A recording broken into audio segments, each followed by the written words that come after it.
The human race are an amazing species. We are constantly growing and building. There are more and more of us every day, seeking new places to live. But in the race to build for the new, we sometimes bury what was built for the old. Some of our greatest cities and monuments have been built right on top of the places our ancestors lived, died, worked, and worshipped. Now, centuries later, archaeologists have gone in search of buried treasure belonging to those who came before us. And we've gathered their best finds together in this video. Let's dig in. Japan is a country rich in tradition and heritage, but also has one eye on the future. When you think of Japan, you think of technology and skyscrapers. It's an island nation, so with no room to build outwards, they have to build up. That makes it even easier for precious objects to get lost in the push for progress. Sometimes those precious items are worth a lot of money. Other times, they literally are money. 260,000 copper coins preserved in a clay pitcher were found beneath the city of Hasuda. They date back to a time of civil war in Japan between the 15th and 16th centuries. Historians believe they were probably buried there on purpose to keep them from being taken as the spoils of war. We are guessing their owner was on the losing side because nobody came back for them for 500 years. Next time you're walking through a park and you see a stone hut, look closely. It may actually be a 25,000-year-old monolith that science can't explain. Everybody's heard of Stonehenge in England, but did you know there are many similar sites in Russia? All around the Caucasian mountains, from Sochi to Tuops, these carefully constructed stone outhouses have stood for centuries. They're intricately constructed, with stones cut into precise 90-degree angles to form circles and holes at the front. Nobody has ever been able to say for certain what the purpose of these buildings was. Dolmen structures, as they are now known, may have had tribal gathering purposes, with a space at the front for sacrifice and rituals, but that's just our best guess. This bronze horse's head, coated in gold, sat 30 feet down a well shaft on farmland in Germany for almost 2,000 years. Experts believe it once belonged to a statue of Roman Emperor Augustus on horseback, and changes a lot of what we believe about history. It was once the opinion of historians that the Romans exclusively used conquest to occupy much of mainland Europe. However, when they found this horse's head, along with other finds around it, they were shocked. Although the Roman settlement covered 20 acres of land, there was no evidence of military buildings. Germanic tribes were known to be settled very close by, and yet there's no evidence of conflict. Could it be that instead of beating their neighbors into submissions, the Romans somehow won them over with trade and friendship? Nobody knows, apart from the horse. And it isn't talking. We've talked about Stonehenge. Now, how about Woodhenge? A circular arrangement of wooden gate structures has stood at Palmelt, Germany for around 4,300 years. People associate Stonehenge with pagan festivals and dancing. In short, it was probably a party space. The people who gathered at Woodhenge probably didn't have as much fun. Recent excavations have revealed piles of human bodies beneath the circle, most of which show that they suffered serious and deliberate injuries prior to their deaths. Broken up objects found around them strongly suggest that human sacrificial rituals were carried out here. Because of the arrangement of the circle and the land around it, some historians have suggested that this was a performance area. If it was, the show sounds a little too bloody for our liking. The Grolier Codex sounds like the latest smash hit science fiction movie.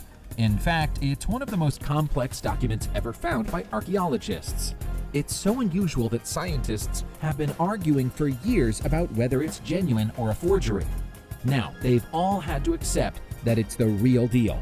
The Grolier Codex really is a calendar belonging to the mysterious Mayan civilization and dating from around 11,000 BC.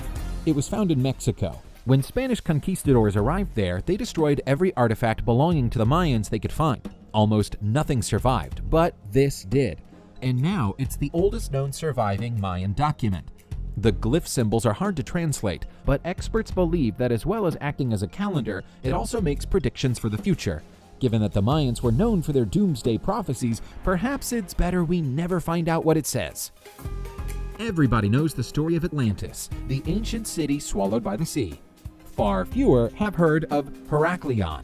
For centuries, Heraklion was believed to be a myth. The texts of many ancient civilizations made reference to a glorious port city close to Alexandria, but there was no physical evidence that it had ever existed. Then, in the year 2000, archaeologist Frank Godillo took a deep dive into the basin of Abu Qir Bay. There, he found treasures beyond imagination. Statues 5 meters high and weighing over 5 tons, shipwrecks and anchors. Here was the famous port city, preserved below the waves for 1,300 years. The city was built on the Nile Delta, which was prone to flooding and subsidence. Additionally, the Egyptians had created monuments in Heraklion, which quite literally weighed millions of pounds, and the land couldn't bear the load. Eventually, the whole city and all of its history just collapsed below the waterline. Does this look like a tomb fit for a prince? It should, because that's exactly what it is. Specifically, it belonged to a Celtic prince who'd been buried in Lavaux, France, since somewhere around the 5th century. That would place it around the peak of the Iron Age, a time when Celtic tribes and barbarians roamed across Europe. This discovery changes the way we must now think about these barbarian hordes. The prince is surrounded by ornate sculptures and artifacts that are definitely Greek in both material and design. Not only that, some of the tools found with the prince, for example a sword, seem to have been specially adapted by Greek craftsmen for barbarian use. If that's true, then not only did some of the classic civilizations live side by side with the barbarians, but they also traded goods with them. The history of Europe may actually be a lot friendlier than we've always thought. If you've ever wondered how ships' captains of old found their way around the seas in the days before the compass, this discovery might answer a few questions. It's the oldest marine navigation tool ever identified, and it belonged to a Portuguese ship called the Esmeralda, which sank in a storm crossing the Indian Ocean in 1503. The archaeologists who found it believed it might be an example of an astrolabe, a basic device for mapping a route based on the sun. But the object was too badly worn away by all its years trapped inside the shipwreck for them to be sure. Fortunately, advanced scanning technology at England's University of Warwick revealed what the human eye couldn't see. Ridges and indentations cut all the way around the edges at 5-degree intervals. This would have allowed mariners to measure the height of the sun in the sky and find their way home. On a small island in a remote lake within Siberia's icy grip, there lies a 1,300-year-old mystery known as Porbazhin. The entire island is covered by a structure that might be a fortress, or it might be a palace, or a museum. Perhaps it's a temple, or it might be a summer home for a long-forgotten ruler. We may never know. The structure is completely enigmatic.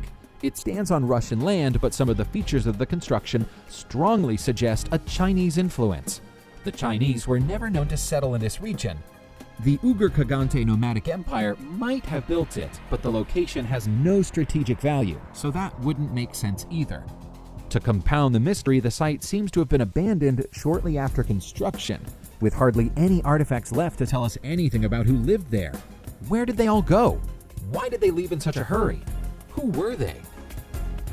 It's the dream of every archaeologist to one day find millions of pounds worth of gold and become rich. It almost never happens, but very occasionally dreams come true. That's what happened when this ancient Roman jug was discovered in Como in northern Italy earlier this year. Buried in the basement of an abandoned theater since the 5th century AD, the jug itself would have been considered quite an impressive find. But only on closer inspection was its true value revealed. The jug contained hundreds of gleaming, perfectly preserved gold coins. Sealed away from air and water, they look like they were put there just yesterday. They date from the fall of the Roman Empire, a time when Germanic hordes were invading Roman sites, and the owner may have buried them there to protect them from raiding parties. He did a good job of hiding them because it took 1,500 years for them to be found again. Thank you for watching. Subscribe to the channel and see you soon.